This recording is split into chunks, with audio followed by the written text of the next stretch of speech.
Thomas, lui, non, il nous écrit avec le hashtag Europe 1. Ce n'est pas une vie de liberté, c'est une vie de contrainte. Ne manquer de rien, c'est bien, mais sans une certaine liberté, il faut être fort pour tenir. Bah oui, et c'est pour ça qu'ils aiment maîtriser un peu mieux leur communication que la maman, par exemple Diana à l'époque, Marion Mertens. Je pense que Harry et William qui ont vu leur maman vraiment lutter contre et déposséder de sa liberté. Voilà, et je pense qu'ils ont très bien compris comment ils devaient faire et comme le disait Isabelle, de s'accaparer la communication et faire en sorte de faire des choses qu'ils aimaient faire. On a vu au mariage de William avait demander des choses pour son mariage qui étaient acceptables par la reine, mais qui étaient sa manière de faire. Oui. Harry a fait la même chose.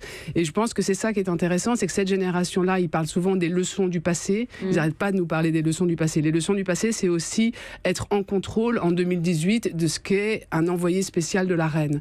Donc ils sont dans la firme, ils bossent pour la reine, ils ont chacun leur job que la reine a très intelligemment défini pour chacun selon sa personnalité. C'est très professionnalisé. Très. Ah oui. Et ils ont fait attention que ils ont fait attention que leur vie privée et que leur compagne et que leur femme puissent avoir un rôle qui lui ressemble et qu'ils aient la vie qui leur plaît. Oui, c'est ça. En tout cas, à peu près. Oui. Voilà. C'est intéressant parce que ça veut dire professionnalisation. Par exemple, ils font quoi là en Australie? Parce que c'est leur premier voyage officiel en couple, là, Harry et Meghan. Oui, c'est leur première mission de représentation de la couronne à l'étranger. Oui. Il y a quelques mois, Harry a été fait ambassadeur de la jeunesse du Commonwealth par la reine Elisabeth. Sa grand-mère, donc. C'est dans le cadre sa grand-mère. Donc c'est dans le cadre de cette mission qu'ils effectuent ce déplacement de 15 jours qui les amène à sillonner l'Australie, mais aussi les îles Fidji, les Tonga, la Nouvelle-Zélande. Et pour poursuivre ce que disait très justement Marion, ce qui est notable aussi de remarquer, c'est que William et Harry ont tous deux épousé des femmes qui étaient beaucoup plus âgées au moment de leur mariage que ne l'était leur mère, qui avait à peine 20 ans, qui n'avait aucune expérience de la vie, et qui est arrivée dans cette famille avec effectivement ce carcan de contraintes, de traditions qu'elle a d'amour quand même. Non, mais Diana c'était une enfant des années, c'était une enfant des années 80, 70, 80.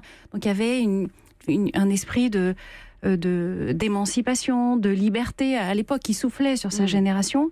Et elle a effectivement mal vécu cette espèce de choc culturel qu'elle a connu en entrant dans la famille régnante. Et William et Harry ont eu à cœur de ne pas reproduire effectivement les mêmes erreurs que leur père, indépendamment de ce qui pouvait unir Charles et Diana à l'époque sur le plan affectif. Il y avait aussi cette maturité que n'avait pas Diana, mais qu'avaient Kate et Meghan lorsqu'elles se sont mariées.